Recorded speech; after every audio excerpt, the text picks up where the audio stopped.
예레미야 37장 11절에서 21절까지 한 절씩 함께 교독하겠습니다.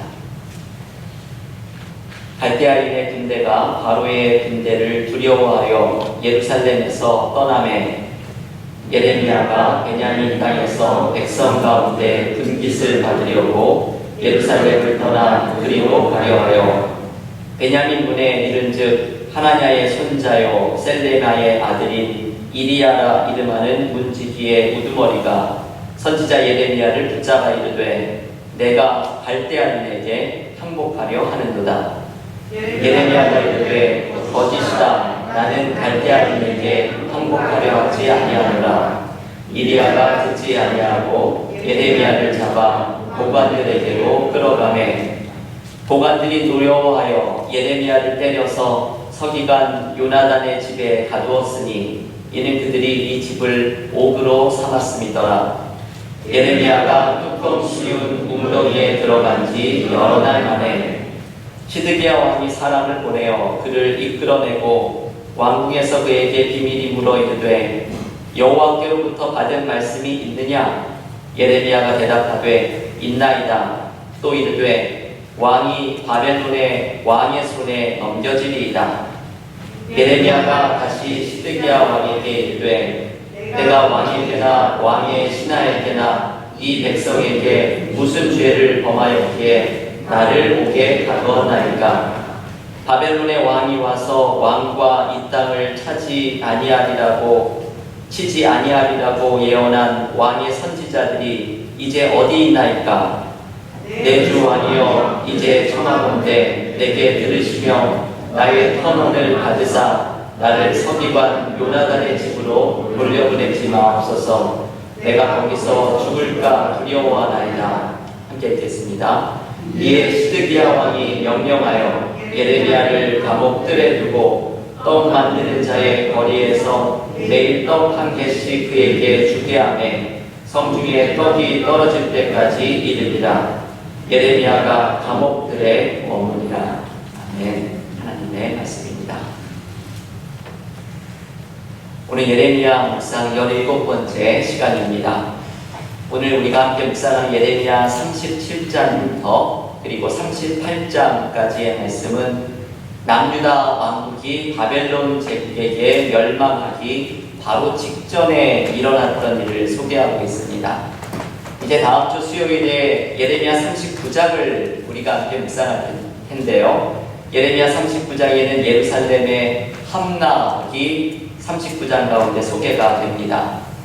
오늘의 본문에는 남유다의 마지막 왕인 시드기야가 등장을 합니다. 본문에는 시드기야 때에 있었던 약간의 희망적인 분위기로부터 오늘의 본문이 시작이 됩니다. 오늘 본문 5절 말씀에서 이렇게 말을 하지요. 바로의 군대가 애굽에서 나오매 예루살렘을 에워쌌던 갈대아인이 그 소문을 듣고 예루살렘에서 떠났더라. 애굽에서 바로의 군대가 출병했다는 소식이 들려옵니다. 아마도 남유다의 왕 시드기야는 이 바벨론 제국에게 멸망을 당할 위기를 극복하기 위해서 애굽의 군대를 끌어들이려고 했던 것으로 보입니다. 애굽의 군대가 온다는 소식을 듣고서 갈대아인 곧 바벨론의 군대가 예루살렘에서 떠납니다. 이 소식을 들은 남유다의 사람들은 무언가 기적이 일어나지 않을까 희망적인 소식을 느끼고 있었을 것입니다. 하지만 예레미야는 이들의 희망에 찬물을 끼얹는 말씀을 전합니다. 오늘 본문 7절과 8절에서 이렇게 말하지요. 이스라엘의 하나님 여호와께서 이와 같이 말씀하시니라. 너희를 보내어 내게 구하게 한 유다의 왕에게 아뢰라. 너희를 도우려고 나왔던 바로의 군대는 자기 땅 애굽으로 돌아가겠고 갈대아인이 다시 와서 이 성을 쳐서 빼앗아 불사르리라. 여러분, 예레미야의 메시지는 분명하죠. 희망을 품지 말라고 외칩니다. 이 애굽의 군대는 남유다를 도우러 오지 않을 것이고 자기 나라로 돌아갈 것이고 바벨론의 군대가 물러갔지만 다시 남유다에 와서 예루살렘 성을 불사를 것이라고 말을 합니다. 실제 이 예레미야의 말대로 바로 다음 장인 39장에서 예루살렘이 함락되고 남유다 왕국은 멸망하게 됩니다. 여러분, 예레미야의 이 메시지는 남유다의 사람들에게 어떻게 들려졌을까요? 너무나도 듣기 싫었던 메시지였겠죠. 희망적인 분위기가 일어나고 있는 순간에 용기를 북돋아주고 잘 될 것이라는 희망의 메시지를 사람들은 듣고 싶어 했을 것인데, 아니라고, 멸망할 것이라고 외치니 사람들이 얼마나 싫어했겠습니까? 그래서 오늘 보면 예레미야 37장 13절 말씀을 보면 예루살렘 밖으로 잠시 나가려고 하는 예레미야를 붙잡아서 바벨론 사람들에게 항복하러 가는 길이냐고 누명을 뒤집어 씌웁니다. 이것은 남유다의 사람들이 이 예레미야를 얼마나 미워하고 있었는지를 보여주고 있는 장면입니다. 예레미야는 남유다의 애국주의에 사로잡혔던 고관들에게는 매국노처럼 여겨졌을 것이고, 사람들이 희망을 꿈꾸는 사람들에게는 그 희망을 가차없이 꺾는 사람으로 비춰졌을 것입니다. 그래서 오늘 본문의 15절에서 예레미야는 매를 맞고 옥에 갇힙니다. 사실 이 정도의 고초는 아무것도 아니죠. 예레미야가 고초를 당했던 다음 장 38장 6절에 보면 예레미야가 진창에 빠져서 지냈는데, 여러분이 38장을 읽어보면 예레미야가 빠졌던 진창은 사람이 도무지 살 수 없는 깊고 어두운 구덩이인 것이 드러납니다. 예레미야는 거의 죽기 전에 이 진창에서 구원을 받고 살아나게 됩니다. 여러분, 오늘 예레미야가 고난을 당하는 이 장면 37장의 본문 말씀 가운데에는 아주 의미심장한 대화가 있습니다. 이 의미심장한 대화가 오늘 37장의 메시지를 구성하고 있는 구절입니다. 예레미야가 누명을 뒤집어 쓰고서 옥에 갇혀 있을 때 시드기야 왕이 사람을 보내서 예레미야를 왕궁으로 불러들입니다. 그래서 왕이 예레미야에게 묻습니다. 오늘 보면 17절의 말씀을 함께 읽어볼 텐데요. 예레미야 37장 17절 함께 읽겠습니다. 시드기야 왕이 사람을 보내어 그를 이끌어내고 왕궁에서 그에게 비밀이 물어 이르되 여호와께로부터 받은 말씀이 있느냐? 예레미야가 대답하되 있나이다. 또 이르되 왕이 바벨론의 왕의 손에 넘겨지리이다. 네. 여러분, 시드기야는 예레미야에게 하나님의 말씀을 받은 것이 있는지를 물어봅니다. 시드기야는 예레미야를 옥에 갇히는 것을 허락하고 묵과하였지만 예레미야를 내심 두려워하고 있었던 것이지요. 예레미야는 하나님의 말씀을 받은 선지자이기 때문입니다. 그런데 시드기야가 예레미야에게 물어보는 이 표현이 참 생각을 하게 하는 말입니다. 여호와께로부터 받은 말씀이 있느냐? 여러분, 시드기야가 예레미야에게 이 질문을 던질 때 어떤 마음이었을까요? 여호와께로부터 받은 말씀이 있느냐? 구약 성서학자 월터 브루그만은 이 대목을 묵상하면서 시드기야 왕이 예레미야에게 이 질문을 던질 때 그의 마음은 반쯤은 희망으로 반쯤은 두려움으로 차 있었을 것이라고 말을 합니다. 그렇겠지요. 하나님께 받은 말씀이 있느냐고 물어보면서 시드기야는 예레미야의 입을 통해 나올 말을 주목을 하면서 하나님께서 회복시킬 것이라는 말씀이 나올 것인지 희망을 품으면서 동시에 지금까지 예레미야가 말했던 대로 바벨론에게 멸망을 당할 것이라는 말씀이 나오면 어떻게 하나 두려움이 또한 컸을 것입니다. 반쯤 희망에 차서 반쯤 두려움에 차서 시드기야 왕은 예레미야에게 묻습니다. 여호와께로부터 받은 말씀이 있느냐? 여러분, 우리는 하나님의 말씀 앞에 설 때에 시드기야와 같은 마음으로 설 때가 있습니다. 반쯤은 희망에 차서, 반쯤은 두려움에 차서 말씀 앞에 서게 됩니다. 내가 원하는 뜻대로 이루어질 것에 대한 희망으로 하나님의 말씀을 듣고자 하고, 혹은 하나님의 말씀이 나의 계획과는 다르게 임할 것에 대한 두려움을 가지고 하나님의 말씀 앞에 섭니다. 그런데 말씀 앞에 서는 사람들이 가져야 할 자세는 무엇일까요?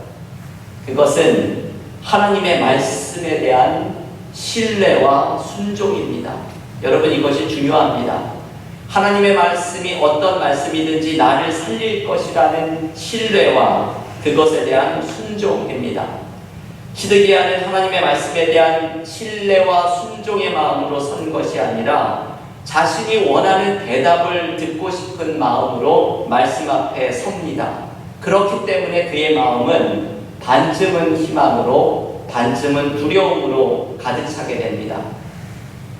여러분, 시드기야 왕은 기도에 대해서도 이와 똑같은 모습을 보여줍니다.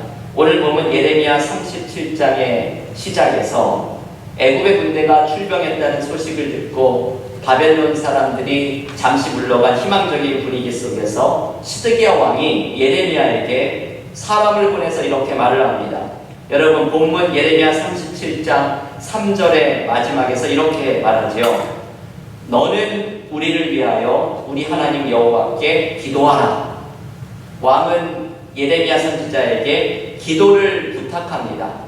이 희망적인 분위기 속에서 혹시 하나님께서 바벨론의 군대를 물리쳐 주시는 기적이 일어나게 해주시기를 예레미야에게 기도하도록 부탁한 것입니다.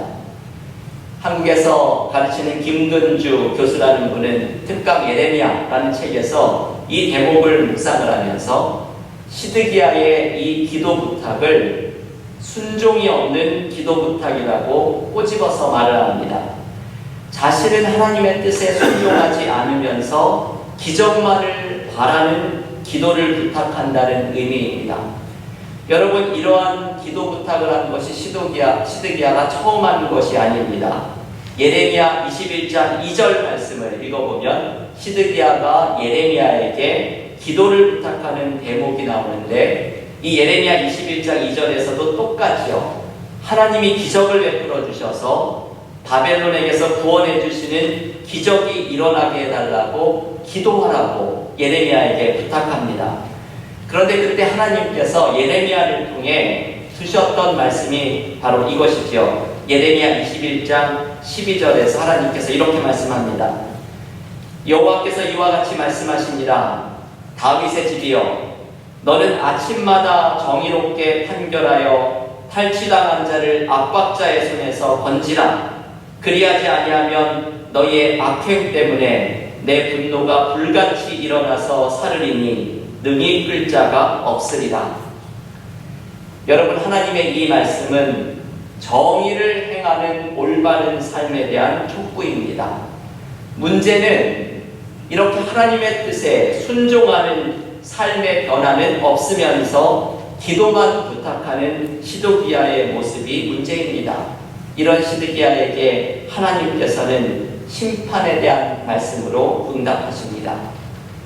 여러분, 시드기야가 보여준 이 순종 없는 기도 부탁, 변화 없는 기도 부탁, 이 모습이 바로 우리들의 모습입니다.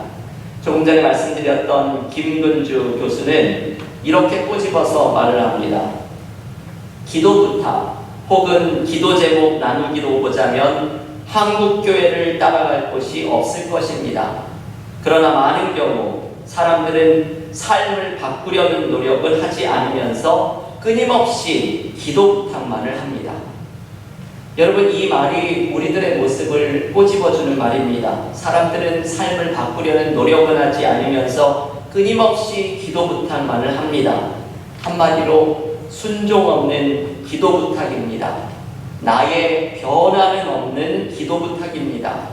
키에르케고르는 기도하는 사람은 기도하는 대로 변화된다 라고 말을 했는데 우리는 기도만 부탁하지 하나님의 뜻에 순종하는 변화가 없습니다. 이 순종 없는 삶의 모습이 시드기야에게서 말씀 앞에서도 그대로 드러납니다. 시드기야가 예레미야에게 물어본 여호와께 받은 말씀이 있느냐는 이 질문은 자신이 원하는 말씀만을 들으려고 하는 반쯤은 희망으로 반쯤은 두려움에 사로잡힌 질문입니다. 우리가 가져야 하는 자세는 이것이지요. 어떤 말씀이든지, 하나님의 어떤 말씀이든지 말씀을 전적으로 들으려고 하는 마음, 어떤 말씀이든지 하나님의 말씀이 나를 살릴 것이라는 신뢰, 그리고 하나님의 말씀에 순종하겠다는 마음입니다. 여러분, 우리에게 회복이 일어나지 않는 것은 바로 이 순종이 없기 때문입니다. 우리에게는 하나님이 주신 많은 말씀들이 있습니다. 하나님이 주신 말씀 앞에 순종으로 서게 될 때에 이 말씀이 우리를 회복시키는 은혜를 경험하게 될 것입니다. 하나님의 말씀에 순종하는 마음으로 말씀 앞에 서고 하나님의 뜻에 순종하는 마음으로 기도의 자리로 나아갈 때 우리를 회복시키는 하나님의 은혜를 경험하는 믿음의 교우들이 되시기를 간절히 기원합니다. 시드기야의 이 순종 없는 모습과 대조되는 모습이 오늘 본문에 등장하지요. 바로 예레미야가 보여주는 모습입니다. 지금 우리가 묵상하고 있는 예레미야 37장 17절에서 시드기야가 예레미야에게 여호와께로부터 받은 말씀이 있느냐? 이 질문에 대해서 예레미야는 대답하기를 있나이다 말합니다. 예레미야는 여호와께 받은 말씀이 있습니다. 그런데 이 말씀은 바로 이어지는 말씀처럼 왕이 바벨론 왕의 손에 넘겨지리이다 라는 말씀입니다. 여러분, 예레미야가 이 대답을 시드기야 왕에게 하기 전에 그 마음에 얼마나 주저하는 마음이 많이 있었을까요? 지금 애굽의 군대가 온다는 소식에 희망을 품고 있었던 남유다의 사람들에게 아니라고 찬물을 끼얹으면서 예레미야는 옥에 갇히는 신세가 되었습니다. 그런데 왕이 하나님께 받은 말씀이 있느냐고 묻습니다. 이 질문에 어떻게 대답하느냐에 따라서 예레미야는 왕의 눈에 들면서 위기를 벗어날 수도 있고 아니면 지금 옥에 갇힌 상황보다 더한 고통을 당하게 될 수도 있습니다. 어쩌면 목숨을 잃을 수도 있습니다. 예레미야도 인간인지라 주저하는 마음이 없지 않았을 것입니다. 하지만 예레미야는 대답합니다. 하나님의 말씀을 받은 것이 있느냐? 예, 있습니다. 하나님께 받은 말씀이 있습니다. 바벨론에게 남유다는 멸망당할 것입니다. 이것이 예레미야의 대답입니다. 여러분, 예레미야는 하나님의 말씀 앞에 진실되게 섭니다. 말씀을 나의 계획대로 통제하려고 하지 않고 남이 듣기 좋은 소리로 바꾸려고 하지도 않습니다. 말씀 앞에 있는 그대로 서서 이 말씀이 나를 살릴 것을 신뢰하고 이 말씀에 순종하려는 마음으로 섭니다. 비록 바벨론 제국에게 남유다 왕국이 멸망당할 것이라고 선언하지만 이것은 하나님의 모든 계획의 일부입니다. 여러분, 예레미야에서의 메시지를 기억하시죠? 예레미야의 중심 주제는 1장 10절에 그 주제가 담겨 있습니다. 하나님께서 먼저 뽑고 파괴하고 허물어뜨리신 후에 다시 세우고 건설하고 회복하실 것이라는 말씀입니다. 예레미야가 전했던 메시지는 남유다의 잘못으로 먼저 하나님을 심판하시고 무너뜨리신 후에 하나님의 계획 속에 다시 세우고 회복하실 것이라는 말씀, 이것이 바로 예레미야가 전했던 하나님의 말씀입니다. 예레미야는 하나님의 이 심판과 약속의 말씀 앞에 있는 그대로 섭니다. 이 말씀을 신뢰하고 이 말씀에 순종하는 것만이 살아나는 길이라고 생각하기 때문입니다. 여러분, 우리가 살아나는 방법 또한 하나님의 말씀 앞에 나를 전적으로 세우는 것입니다. 나의 뜻대로, 나의 계획대로 말씀을 통제하는 것이 아니라 하나님께서 나에게 주시는 말씀을 진실되게 듣고 하나님의 계획이 나를 살릴 것을 신뢰하면서 하나님의 말씀에 전적으로 순종하면서 나아가는 것입니다. 이것이 우리가 회복되는 방법입니다. 여러분, 하나님의 말씀은 한 말씀이면 충분합니다. 내가 한 말씀을 듣고 한 말씀에 순종하면서 나아갈 때 우리에게는 하나님께서 열어주시는 새로운 역사가 일어나게 될 것입니다. 유기성 목사님의 1시간 기도라는 새로운 책을 읽었습니다. 그 책에서 미즈노 겐조라고 하는 일본 분의 이야기가 담겨 있었습니다. 미즈노 겐조는 전신마비 장애를 가진 일본의 기독교 시인입니다. 겐조는 11살의 나이에 뇌성마비를 앓아서 전신마비가 되고 언어의 능력도 상실하게 되어서 말도 할 수 없고 글도 쓸 수 없는 사람이 되었습니다. 그런데 이러한 어려운 일을 당하고 난 후에 마을에서 전도활동을 하던 한 목사님을 통해서 그의 가정이 복음을 듣게 되었습니다. 그런데 미즈노 겐조의 어머니는 아들에게 성경을 읽어주면서 아들의 눈에서 말로 설명할 수 없는 변화가 일어나는 것을 보게 되었습니다. 과연 아들에게 어떤 변화가 일어나고 있는지, 아들이 무슨 말을 하고 싶어 하는 건지 알고 싶어서 이 어머니가 깊은 고민 끝에 방의 벽에다가 일본말의 알파벳을 붙여놓고서 글자 하나하나를 짚어가면서 아이의 눈을 쳐다보았습니다. 겐조가 눈을 깜빡이면 그 글자들을 모았고 그것이 단어가 되었고 문장이 되면서 시를 썼습니다. 이 겐조의 시가 방송에 소개가 되고 시집이 출판되면서 수많은 사람들에게 큰 감동을 주었습니다. 미즈노 겐조가 쓴 시 중에 말씀이라는 제목의 짧은 시가 있습니다. 한번 들어보십시오.